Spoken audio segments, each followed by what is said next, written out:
Racism and hatred it's not innate, it's taught. A lot of tears, a lot of just anger or frustrations, just managing, a lot of listening. What would you say to a teammate who's struggling right now? We have to use our platform in the right way to elicit change. I see you, I support you, and you matter. That's it. Let's really talk about an initiative that we want to never let die. Welcome to the first Coaches Roundtable as part of the Big West More Than a Moment initiative. My name is Chris Hargraves. Months ago, the world watched an 8-minute and 46-second video of George Floyd being murdered by the Minneapolis Police Department. Since then, protests have erupted in major cities and small towns alike as people have finally stood up and said no more to racial injustice and social inequality. This has touched every aspect of our American culture, including one of our favorite institutions, college athletics. We've seen stories of student athletes, coaches, administrators alike standing up and saying there has to be a better way for us to be heard and for us to go forward. And that brings us to today. This roundtable consists of 3 coaches from around the Big West as they try to navigate the waters of this racial awakening, not only for themselves, but also the student athletes and the communities around them. And with that, I'll send it to our co-host, Rashawn Haylock, to introduce our panel. Thank you, Chris. Our esteemed panel today is comprised of some coaches throughout the Big West Conference. Tamara Inouye, she is the leader of the UC Irvine women's basketball program, entering her 5th season with the Anteaters. Last season, she got them to a 2nd place finish in the conference, and the program has set many records under her watch. Also getting it done on the court and in the classroom with 10 All Big West selections and 10 All Big West All Academic selections as well. Tamara, thank you so much for being here. From Cal State Fullerton, Ashley Preston. She's entering her 6th season at the helm of the Titans women's volleyball program. She's the reigning co-coach of the year in the Big West Conference. And prior to landing in the Big West, she spent time at Coppin State, an HBCU in Baltimore. And after 3 seasons there, she left as the program's all-time winningest head coach. We're pleased to welcome Ashley Preston here to the panel. And also, finally, John Smith. John Smith now entering his 2nd season as the head coach at Cal Poly. In his inaugural campaign, the Mustangs led the Big West Conference in steals per game. Prior to going to the Central Coast, he was a part of that Cal State Fullerton men's basketball staff that led the Titans to the NCAA tournament back in 2018. And we are pleased to be joined by Coach Smith and all of you here today. Let's jump right into things. Obviously, this is a very different time, different landscape in our country right now. And most of us, at home during quarantine, we have no choice but to see some of the events that have occurred. And as Chris just alluded to, the killing of George Floyd sort of sparked this movement throughout the country with protests throughout the United States of America. And it's transcended into the athletic spaces as well. So my first question to all of you, and Tamara, you can answer this first. How have these recent events impacted the way you now have to go about your respective jobs? Yeah, it's a tough one. I think with George Floyd and what's been going on, it's been something that has always been there. It's just now come out to light in a big way with what's been happening. So it's always been there. My players have always seen it. It's just now coming out and being exposed in a way it should be. And so the hope right now is that we can continue to keep this going and see how we can move forward with it to see some real change. Like Tamara said, it's something that's always been there. It's something that as a professional, I've had to deal with. And so in navigating how to help my young women who come from all different backgrounds really understand what's going on and the why of it. And that's really, it's been impactful because first understanding that I have to check my emotions as a leader and have emotional leadership in it. And then just coming from a root of compassion for people and just making sure that all of my players and making sure that they understand all people want to be is seen and heard and have love for each other and really making it humanized. For me, that's been the approach that I've taken with my team and just seeing them be impacted by it and seeing some of them create change from it has been an amazing experience to see from such heartache. Yeah, we're in a position of leadership, obviously, and the way that I've approached it you know, we talked about it, and like you said, Chris alluded to, the George Floyd incident and how long, but it's been going on forever, right? And when it happened, the first thing that I did was it brought back memories of me as a senior in college and my feelings. When the Rodney King beatings went down and the riots broke out, and I was very angry and disturbed. So what I did, I tried to call each one of our players and tried to get them to understand to remember that anger is one letter short of danger, and trying to get them to, express their feelings in the right way and in an informative way, collect all the information and then, help them have a platform and, understand like the position that I'm in. I'm in the Central Coast. It's affluent white community. My team is half 7 guys white, 7 guys black, and everybody. It affected everybody differently, and I tried to find out just what was going on in each one of my players' mind and what type of voice that they wanted to have with it, because we have to have a voice. We have to speak up, but it starts with communicating and listening to learn instead of listening to respond, and trying to help these guys understand that we have to use our platform in the right way to elicit change. And you couldn't do that if you are reacting off of anger. I've had to help some of our student athletes organize their protests within the community and make sure that they're not crossing the lines. But giving them that platform and helping them have that platform is what I'm after, and teaching them how to control their emotions through this. Kind of playing off of that, in the backdrop of a pandemic, how do you keep that kind of focus and help your athletes find their way and their voice to be able to go out there and enact change? The best I can tell you is, our young athletes, they're the most resilient people around, and they are up for challenges, and they are always willing to learn and get better. That's why we're at the Division I level. They're elite. And so, for me, it's really just mentoring and allowing them and encouraging them to use their voices. I think this is one of the best times in collegiate athletics, and being at a university, when they're on their own for the first time, is finding their voice. And for me, if I can give that opportunity, that platform for them, that just makes them better, and it gets them ready when they get out of here to be able to speak up. But they've gone out and they've done some very good things within each other and around here. It's been difficult. I think a lot of tears, a lot of just anger or frustrations, just managing, a lot of listening. I think in women's basketball, as you're seeing in the WNBA right now, we're not silent. And it's so much, it's just to be part of this type of environment and see what they're doing at the top. It just affirms what my players are doing now, because they hit walls. They don't know if their voices are being heard. They don't understand if what they're doing is creating some type of change. And to see what they're doing up there just enhances and makes them feel good and understands that their voice is making a change, and our athletic director, Paul Smith, has sat on Zoom calls with them to listen to them too. And, it's powerful. It's powerful, and I'm proud of my players, and I just want to continue to give that platform to them, because, this is not something new. It just cannot go away.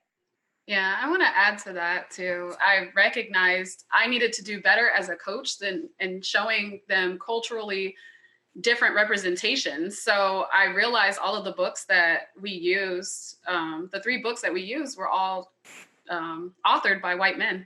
And so what am I doing as it relates to being a coach, of only showing them representations of that? So on our Zoom calls, we started with having former alumni that have been a part of the program at least 4 years, and showed them, just let their stories be heard as alumni. So we had differing cultures of alumni. I have a lot of different players. And so they came on, and I told them to speak their truth. That was impactful. And then from there, of just telling them, like, I understand that there's different views, but go back to our culture. And our culture, we say you're capable and deserving. And let's add to that of, what would you say to a teammate who's struggling right now? And that's an activity we did. And I said, I just say to your teammates, I see you, I support you, and you matter. that's it. We just want to hear that right now during this time. And I appreciate two of my players. They sent it to me. I see you, Coach P. I support you and you matter. So that was great to hear too. And I just tell them, embrace your cultural differences. That's the beauty in our team that we have. We have diverse people. Let's embrace it. And so now we show representations. My staff shows representations of women in career fields that they want to be in.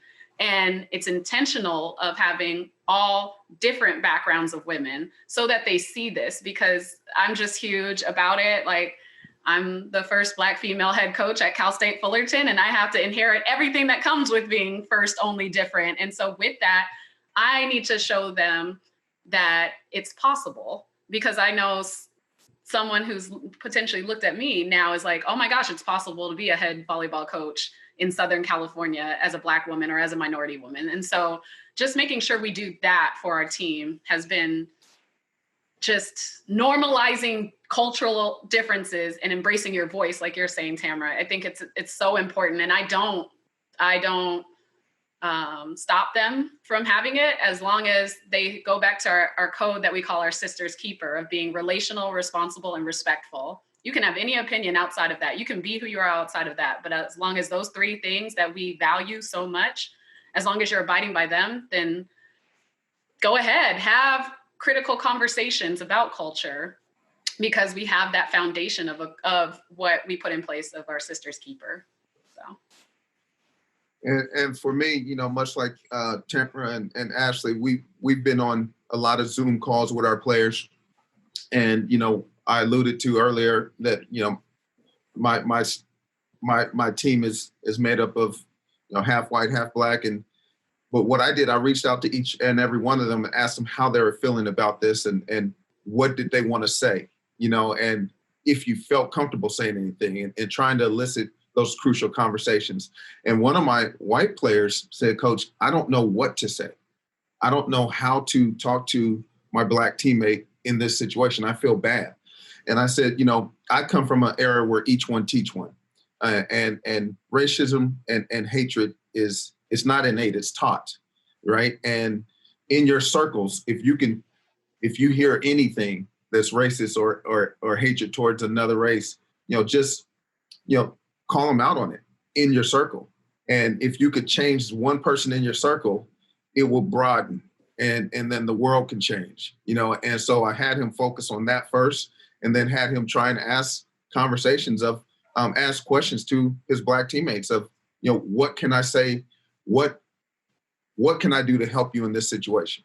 And they've been doing that with each other via Zoom. And another thing that we did, you know, the Black Lives Matter movement, there's a campaign focus, right? And people don't realize it's not just Black power. It's a movement, and it's a focus on different things: racial injustice, police brutality, so forth and so on. There's about 12 different things. So we've picked different categories of the movement and tried to bring in guest speakers. And the first one was around police brutality. So we brought in a cop from the community and wanted to talk to him about the different trainings that goes on in the police departments, within the police department. And our thoughts, I wanted them to understand, we've been talking about two words: communication and empathy, right? Let's communicate with these cops and let's empathize of what they're going through at a stop, but understand that we're all trying to get home. We're all trying to go home. So what exchange has to take place on a traffic stop so both people can go home, everybody can go home, because it hasn't been that way, right? And trying to get our players to understand that there's certain things that they need to do that their parents have taught them. But, you know, some of my white players, their parents never had to have a conversation with them when they got pulled over. So having these conversations with cops and our team has really helped our guys, you know, open their eyes and know what to say within their circle. So those are some of the things that we've been doing. It's very interesting. A lot of people have been talking about the talk, right? And, you know, in African-American community, that's something that, you know, that happens. You know, it's just kind of a way of life. You know, what do you do? How do you act? You know, if you get approached by a police officer, if you get pulled over or whatnot, and there's certain protocol that that's instilled in us by our parents that we have to follow. And so to be able to have that type of interaction with a police officer, I think is huge. I think that's sort of a game changer right there. For not only for your Black players, but also, you know, as you mentioned, your non-Black players kind of open up their eyes. So I think that's very critical. That's crucial. That's something that can be spread throughout, you know, the entire country. I think that would be a huge coup, and just in terms of being able to kind of bridge that gap between the community and the police, because there's a lot, as we've seen throughout, you know, these protests and these rallies or whatnot, there's a lot of tension there, you know, and that's not necessarily going to go away overnight. And Tamara alluded to that as well, about preparing them for that. This is what it's going to be like. They end up being like your kids again. Mm-hmm. So, and I think that coaches have such a responsibility now, and it's difficult, but I think it's great to have to prepare their student athletes for that life outside of the athletics bubble. And I think that the fact that the three of you have this kind of level of care for your players shows that the world is changing and the world is different. John kind of alluded to it, and we can start off with you for this next question. You talked about the race riots in LA and your feelings about those. What was the first memory that you had of something racist or something racist happening to you or someone else, whether it be your personal life or your professional life? You know, growing up, being Black in America, you're faced with racism every single day of your life, pretty much. And some of the points that stuck out in my early childhood has helped frame my mindset now and me as a leader. You know, I remember, I won't go as early way back, but some of the most vivid ones, you know, when I first got my driver's license, you know, my mom kept saying to me, you know, why do you keep getting pulled over? What are you doing wrong? You know, and I wasn't doing anything wrong. You know, I was just being racially profiled, you know, and one very exact moment that really stood out to me is you know, I went to UNLV out of high school, and before the summer before I went to UNLV, I went to LAX to pick up my cousin from the airport, to drop him off. And I drop him off, and I'm wearing my high school basketball jacket, and it's blue and gold, JW North, Pride on 3rd Street. But blue and gold in LA is, you know, it was Crenshaw's colors, and you know, some cops looked at it as gang attire. And I'm driving through LAX, and I get pulled over, and the cop takes my license, and he says he comes back to the car and he says, there's 26 warrants for John Smith's arrest in LA. We're taking you in. And he's like, if you have anything to say it now. You know, what gang affiliation are you with? So forth and so on. So I didn't say nothing, because I knew I wasn't wrong. I knew I had no warrant or anything. And my mother had taught me what to say in those situations. But it stirred up a lot of anger in me. And, you know, when I got home, I really, you know, exploded a little bit. But fast forward, when everything went down with George Floyd, I remembered how angry I was. And if I would have let that anger go, it could have been dangerous for me. So that's what made me call each and every player and get them to understand. Some of my players were like, you know, this is not right. And there was a player that was really angry, and I had to call him and talk him down a little bit and get him to realize, like, you have a future.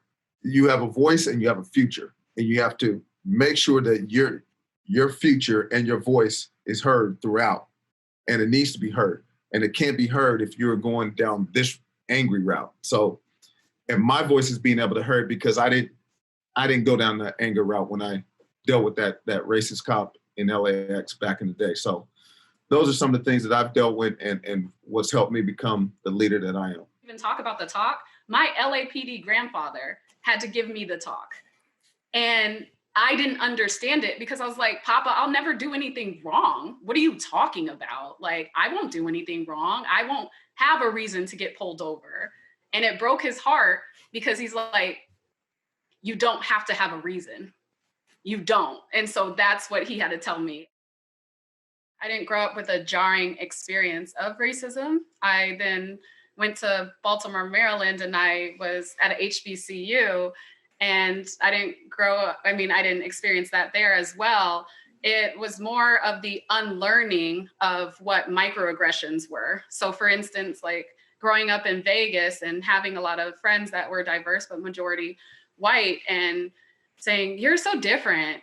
You're a different Black girl though. You're not like them. Or you're so pretty for a Black girl. Or I'm just so impressed in how articulate you are and how smart you are.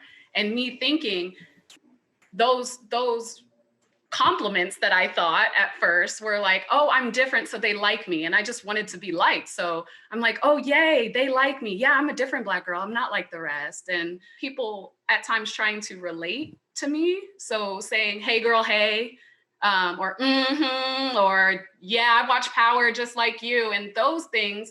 And they hit different now because I'm an adult and I have had to figure out who I am as a Black woman as well. And realizing then anger isn't always the best way, but turning anger into action. But I had to go through my anger to really figure out, because it was unlearning of those microaggressions and going through trying to just survive at my job, survive and assimilate by surviving. So having assimilation as it relates to just be a coach. You're not Black.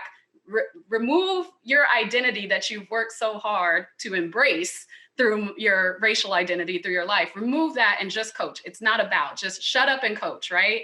And so shut up and be a player, shut up and dribble, shut up, because they won't ever understand you. So just assimilate. And that hardened me. And so then really realizing is embracing who I am. Being strategic, though, as it relates to having these critical conversations, but never allowing anyone to steal my soul. And so that's really what I've learned through my little lifetime of being in athletics. And so that's what I really help with my young women of like, hey, strategize, figure out how we can use this so that everyone can have the seat at the table, but don't ever let anyone take your soul. Embrace who you are and be proud of who you are. And so that was something that I had to deal with through my life, and not even deal with, but just unlearn and grow from. And I hope that it's helping my young women to do that as well.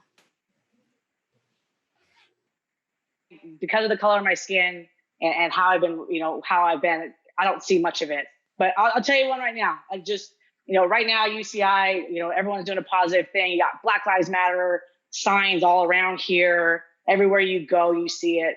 But, I'm not going to go back. I'm going to stay present. I have players that are going to parks playing basketball because our facilities aren't open yet. I got players that are running around outside in Irvine, safe place. But I still get complaints because they're doing loud music and they're getting threatened that cops are going to be called for playing loud music. And this is in Irvine, and my players don't look like them. But yet you go around saying Black Lives Matter and all these things, but yet you're going to threaten to call the cops for playing loud music while they're playing basketball outside. I can't just stay silent on that stuff, because that's what the problem is that if they were not Black, those people would have been very fine to go tell them to turn the music down or just let them go. And it's hard to not see that it's hard not to believe that's the reason why that I got complaints to call the cops for playing loud music. You can't just say on Twitter or on social media or put a sign out saying that Black Lives Matter if you're not going to stand by it. And so it's upsetting. I get more upset than anybody because my players are doing their best. You can't fault them for trying to be better.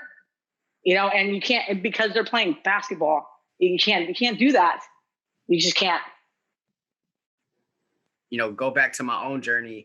I grew up, inner city Los Angeles. Coach Smith talked about the gang culture and all that stuff. I grew up in a blood neighborhood, right? So if you wore that jacket where I live, Coach, you would have been in a world of trouble. Yeah. But I went to predominantly Black elementary school, predominantly Black middle school. And I was, honor student, good, great grades.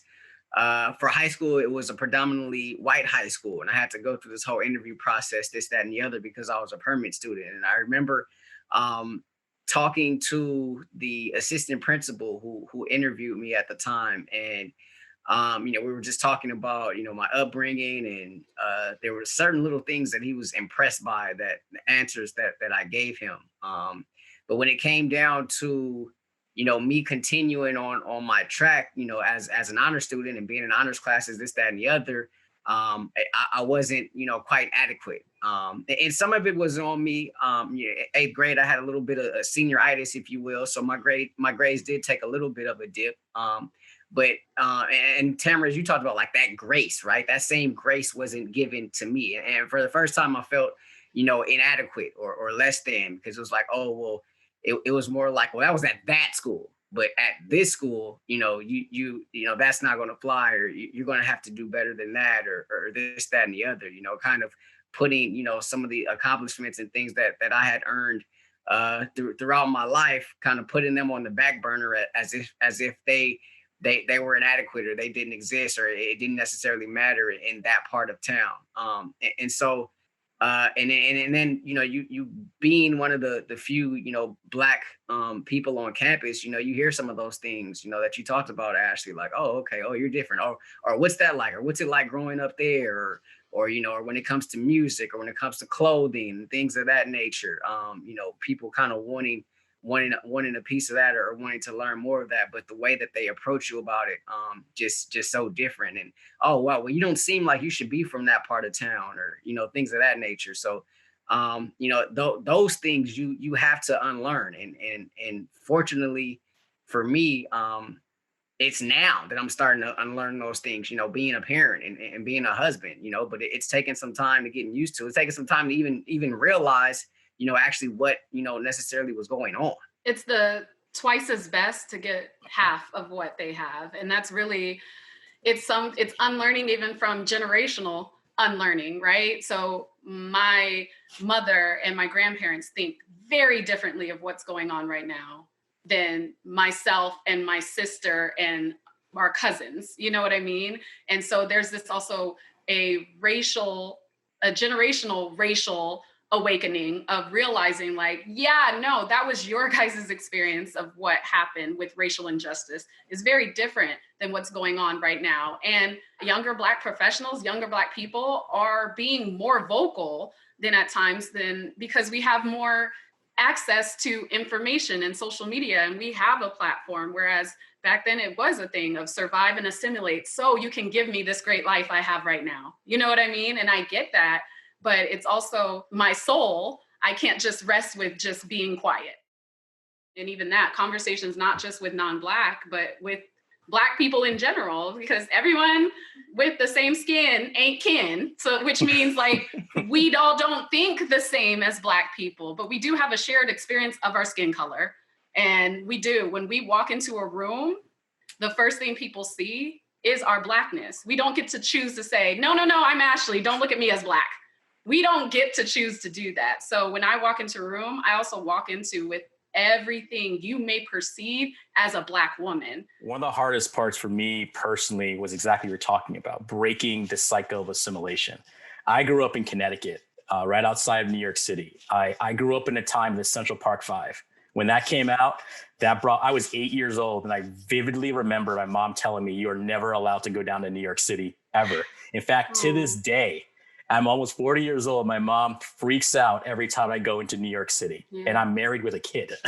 So I think that, and I went to school in upstate New York, in Rochester, New York. I played football there, and I was, I want to say, one of 10 Black people on the team. And the hardest part was getting there and having kids who grew up around other Black people feel like they were more Black than I was. And that, to me, put me in such a weird headspace that I just was like, all right, well, I guess that's what I am and what I'm going to be. And it took me such a long time to break that thinking, because my mom is an immigrant. So they're, my cousins are all great people. We all graduated from high school, all graduated from college. Some of us have advanced degrees. One of my cousins works as a lawyer, advancing the rights of people coming out of prisons and restoring some of their rights. So we're all productive members of society. But as you said, it's so hard to break a cycle when all you're thinking about is, how do I make people comfortable with the fact that I'm Black in this room? You have to educate even the people you think have a shared experience with you about what you're going through and what it means. And I think that's what the hardest part about, kind of this racial awakening is that it's not just Black Lives Matter. It's our lives are at risk, at a higher risk than other people's lives, but we understand that all lives matter. That everybody has a right to live and to be free in what they do. But for us, it's so much more difficult because of the way people see us. Be proud of who you are. Be proud of what you can accomplish in this. And as John said, you have a future. And I don't know previously if people really understood or believed that outside of, when they left college. And you need to realize, you need to put yourself on a track that you can get to anything you want to in this country. Let's talk more about that in terms of creating a culture or a sense of being, a sense of community. And I'll start with you, Ashley. Are there any examples of teams that you've been a part of that either have or have not created those communities of belonging and respect that you can kind of draw from during this time? Not necessarily teams, but I did want to highlight Big 12 volleyball coaches in the conference. They started a challenge with the rest of the volleyball conferences as it relates to donating to a minority coaches committee for the AVCA. They did it on their own. They're like, we're going to sponsor one person of color to go to our convention, and we challenge everyone, all the other conferences to do so. And I thought that was amazing. It's something that it made it be more than a statement, like Big 12 put out a statement, and that's great. I think it's amazing that people put out statements, but it needs to be more, because you shouldn't base your life and your work on doing it for the gram, doing it for publicity. John Wooden has a great quote that I've heard all of my life of never mistake activity for achievement.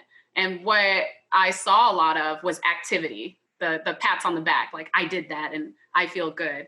And they had achievement, they had action behind it. And it pushed the rest of the volleyball community, the different conferences, to rise to the challenge. And honestly, the WNBA, like Tamara said, they need to give more credit. Those women have been doing the work for years. This isn't just right now. The fact that they are willing to sacrifice money and sacrifice endorsements and sponsorships for what they truly believe in, I have nothing but the utmost respect for WNBA women, because they understand that their purpose is greater than themselves.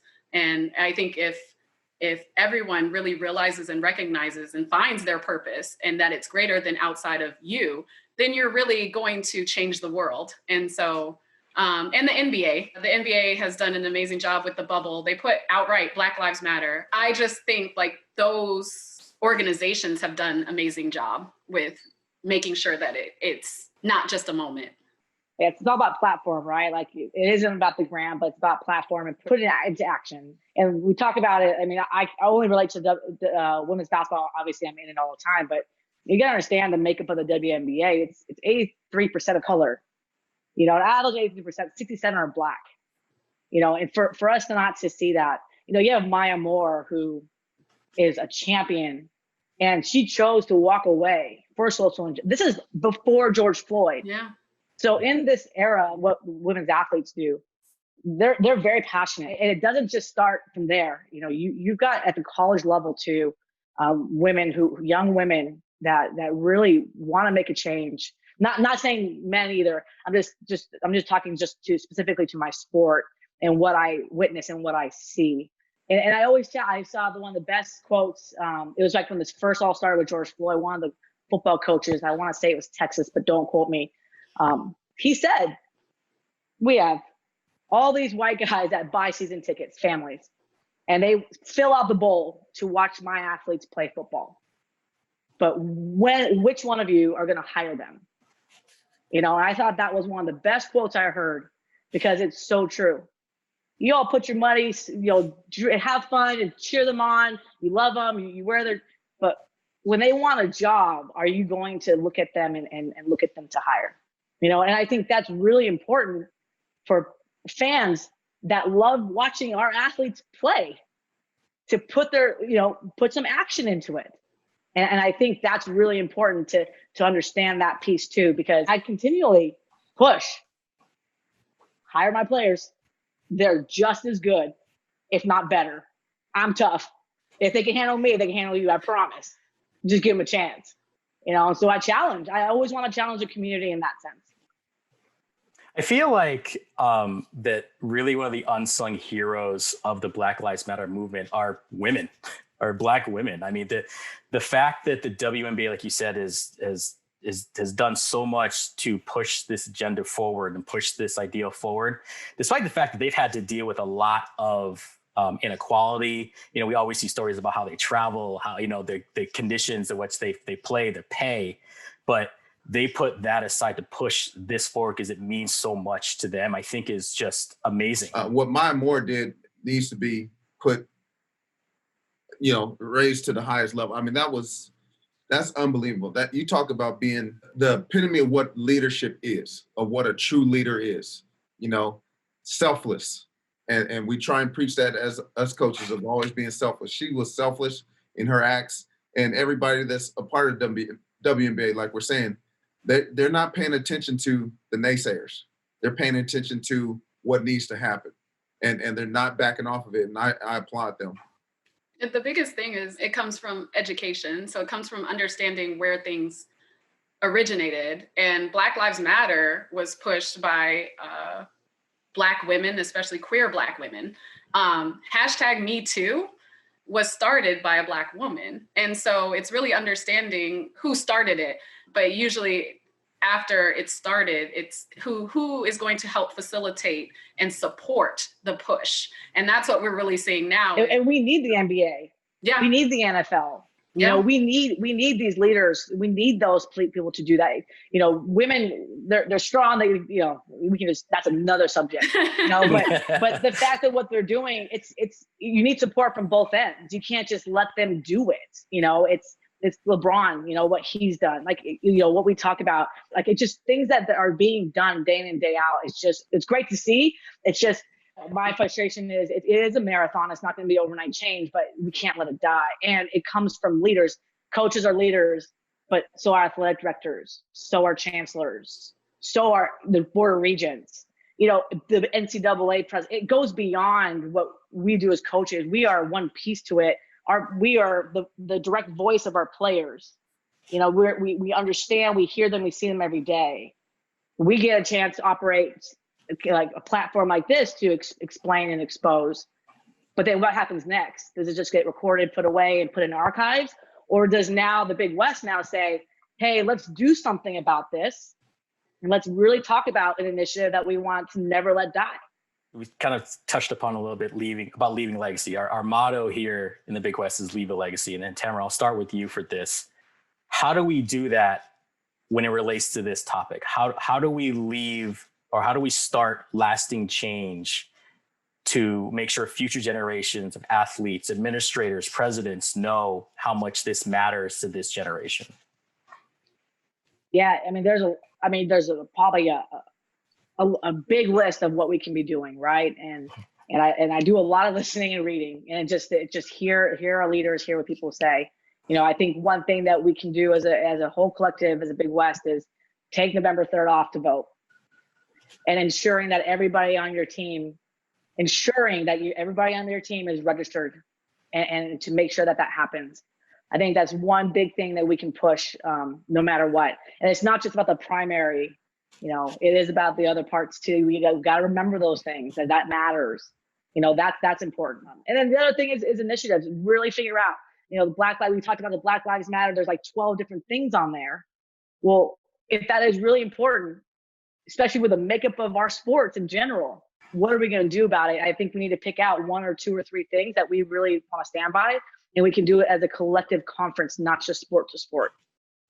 And to that point, going back to examples of organization or teams that are doing something. Eric Reveneau, I don't know if you guys know who that is. He's assistant coach at Georgia Tech, used to be a head coach at the University of Portland. He started the petition to make sure that NCAA gave us that day off and to make sure our athletes go and vote. And it finally got passed, that we can't practice on that day. And our student athletes have to go vote. So kudos to him. And that is definitely something that needs to take place. And that is, what was on, one of my next guest speakers coming to my team is someone that's going to teach them about absentee ballots and everything about voting. I met with my team the other day, and there was a protest in San Luis Obispo County, and the protest spilled onto the freeway and shut down the freeway. And I was trying to educate them on is that the right way to go about what you're after? And they were adamant, like, our voice needs to continue to be heard. So I took it back. I said, listen, I asked them this question. I said, do you guys remember the bus protest? You know who started that? Yeah, Rosa Parks. And I asked them all, I said, how long did that last? None of them knew. They thought it lasted a week. None of them knew it lasted a year and about 25 days. And none of them knew that they were purposeful and intentional about how they went about it and what they were after. That she didn't want to sit or give up her seat, obviously, but 75% of the African Americans back in those days was riding the bus in Alabama, right? So they were generating the money for the bus transit agency. So the boycott, they punched them in the pocket with it. And they chose to walk a year and 15 days to work, to and from work, just to make a change.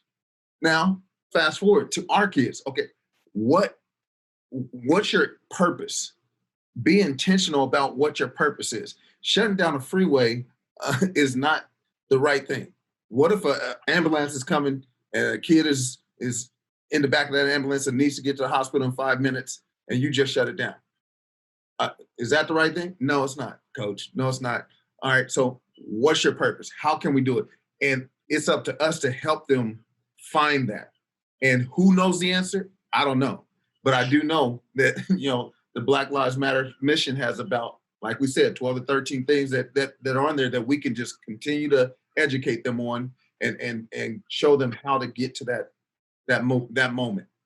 I just challenge everyone to really get involved on your campus as it relates to programming, because it starts with education. It starts with even beyond college, before college. And I'm trying to get involved with education reform because I think that that's what's important. The history books need to tell the truth. So what I mean to that is, as it relates to sociology or even education, even math, even communications, be a part of those Zooms and ask challenging questions of, hey, I see that you guys have a race and athletics class. What are we really teaching there? Are we bringing up the revolt of the Black athlete that highlights, Harry Edwards highlights the Muhammad Ali and Kareem Abdul-Jabbar and those things? Because this didn't just start with Colin Kaepernick. It's been going on for so long in athletics that a lot of people don't understand. But also, too, we also need to see experiences of Black people enjoying life. Too many times we see the sadness, right? And that's necessary. But let's also see Black boy joy, Black girl magic, and those things, and highlight them in a positive way so that people don't think our life is just miserable either, and things like that. So there just really needs to be more diverse seats at the table with people making decisions. And yeah, and it can't just be the token. Like, well, we have such and such, so we're diverse. Like, no, but he doesn't get to make a decision. And also, how have you helped mentor and helped him find his voice if he is the only seat at the table? And really recognizing what that means and entails. We tout in America that we are culturally diverse and we love diversity. We want everyone to have this seat. We got to prove that too, looking at your administrations and like, how can you really understand what an Asian American is feeling if I don't have someone who is Asian at the table? And yes, you can empathize, but you can't truly understand. And so there was an example that Dr. Nicole Lennon, she's at Auburn, that said, and she said, racial identity is and racial and understanding who you are as a person of color. It's basically like when you invite someone to your house, you invite them, they can sleep in the guest bedroom, they can sleep on your couch, but what they cannot do is be in your master bedroom. And that's what we're talking about as it relates to, you understand my house, right? You understand everything in my house, but I probably won't let you see my master bedroom because that's my space, that's my area. And so you don't understand how I sleep. You don't understand how I get up in the morning in my routine. You don't understand those things because you only see what I allow you to as a guest. And so I use that comparison when it comes to having a seat at the table. You can come to my house, you can see Ashley Preston and smile with me, but you'll never understand that master bedroom analogy of me as a Black woman until I really allow you in and articulate that to you, or I articulate it to help someone who looks like me. And we got to really, really take heed to that and understand that it's systemic. And so it starts with those true changes of it. And it is, in a way, giving up a little bit of power. And that's okay. It's okay to give up some power because it's going to make us better, because our student athletes, the majority of young people today, what they care about is having people embrace different upbringings and experiences and sexual orientations and all of those things. So we need to model what our young people are seeing right now and what they're being exposed to right now. And it starts with the top of truly understanding, like, maybe we need to create new positions to highlight diverse cultures. So I'll even throw it out to the Big West. I mean, it has to be that too, of like, do you have a associate athletic director for diversity and inclusion on your campus in the Big West? Do we have someone recognizing that this is an initiative without having to do another job? Because that's the thing. People of color are being taxed right now to do their job on top of educating and teaching down and up. How can we have someone, and that is their full job, and they can give their full experience and education and qualifications to that position? Let's create that in the Big West. Let's create that in each of the Big West schools and be a pioneer of that change. You know, one thing to take away from this conversation is the fact that you know, this is a generation that will not be silenced, and you all are tasked with, you know, continue to cultivate and develop them, not only as athletes, but, you know, as people too. But you've all embraced that challenge. So this is different. This isn't, you know, how Division I, you know, college athletics used to be. You know, now that's a whole nother criterion that you all are taking on as head coaches. But you're definitely up to the challenge. Yeah, we talked about grace. We talked about some things in terms of assimilation. You know, my brothers and I, we talked about it a lot recently. We call it code switching, and that's a term that's been thrown around quite a bit. You know, just being able to embrace yourself, embrace your Blackness. I think that was a key point by you, Coach Preston, and the grace was a key point by you, Tamara. So I really enjoyed this conversation, very engaging. I appreciate all of you for your honesty and your transparency and coming on here on this platform and sharing your experiences. Tamara mentioned that this is a marathon and it's not a sprint. And we live in a society where we're all guilty of it. We need to find out what happened. We're on Twitter. All right, got it. We're gone. You know, so and to Coach Smith's point that this is something that's going to have to continue and continue and continue. And we have to have these tough conversations. Yes, we also have to be able to come up with actionable plans of how to continue our protests and how do we get seats at the table and how do we get people, basically, how do student athletes get people in positions that they want to be in that look like them? You know, and how do we do that? So I think that all of you have part of this conversation have been great. I thank all of you for the time to take it to talk about this. And I hope that, you know, the main takeaway that you all receive from this is that, yes, we do have a long way to go, but I think that there are so many people that have the ideal that want to see this world be a better place that will make it a better place. And it all starts in our own communities.